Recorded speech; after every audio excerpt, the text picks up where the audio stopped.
2014 में जब हमारी सरकार बनी तो उसके बाद से ही रिफॉर्म्स ने कैसे देश की दिशा और दशा बदली है, मैं इसका एक बहुत दिलचस्प उदाहरण आपको देना चाहता हूं।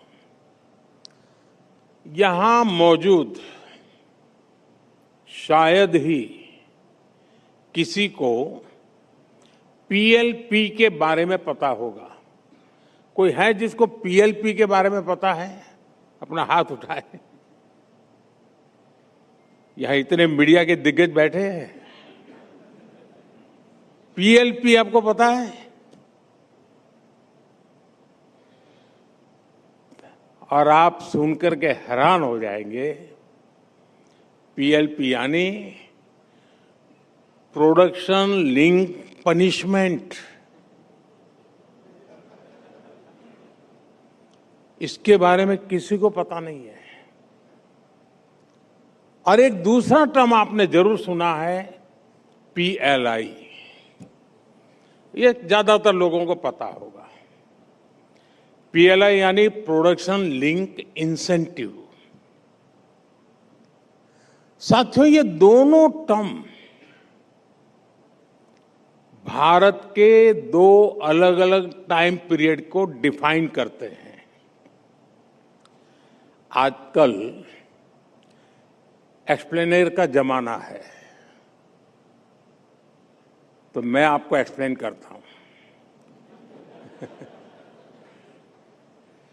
साथियों, आज की युवा पीढ़ी को यह सुनकर हैरानी होगी कि हमारे देश में एक समय ऐसा भी था कि अगर कोई कंपनी तय लिमिट से ज्यादा प्रोडक्शन कर दे तो उसे पनिशमेंट दिया जाता था। ये पहले की लाइसेंस राज वाली सरकारों का पीएलपी यानी प्रोडक्शन लिंक पनिशमेंट मॉडल था।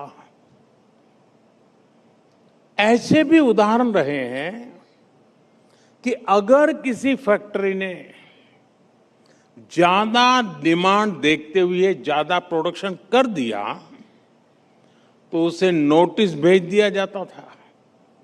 मजबूरी में वो कंपनी अपना प्रोडक्ट मार्केट में बेचने के बजाय उसे खुद ही नष्ट कर देती थी। साथियों, आज जो लोग मेक इन इंडिया और आत्मनिर्भर भारत अभियान का मजाक उड़ाते हैं, उनके पुरखों की सोच यही थी।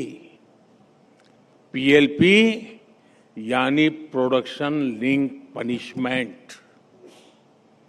ऐसा करने के पीछे एक विशेष तरह की विकृत मानसिकता काम करती थी। इन मानसिकता वाले लोग हमेशा चाहते थे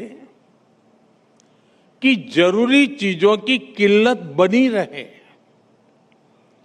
देश के नागरिकों को अभाव में रखना उनकी पॉलिसी थी।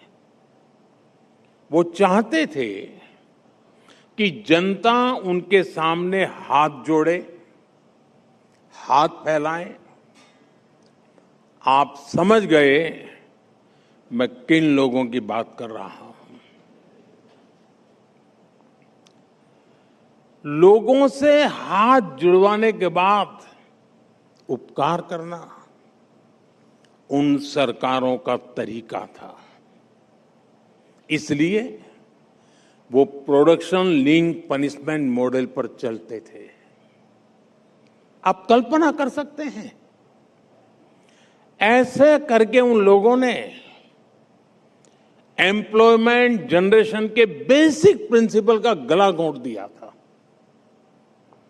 और हैरानी ये, इन लोगों के दरबारियों ने, अगेन आई रिपीट, इन लोगों के दरबारियों ने कभी इसके खिलाफ कोई आवाज नहीं उठाई। साथियों, हर रिफॉर्म की शुरुआत सबसे पहले आपके सोचने के तरीके, आपका मानसिक किस रेंज में आप काम कर रहे हैं, इस सोच के रिफॉर्म से ही होती है। जहां पहले प्रोडक्शन बढ़ाने पर पनिशमेंट मिलता था, वहीं आज हमारी सरकार प्रोडक्शन बढ़ाने पर इंसेंटिव दे रही है।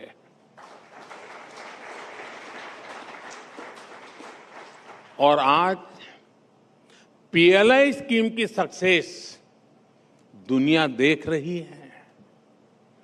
सिर्फ इस एक योजना की वजह से, मैं सारी योजनाओं की बात नहीं करता हूं, एक की बात करता हूं, करीब 2.5 लाख करोड़ रुपए का एक्चुअल इन्वेस्टमेंट हुआ है।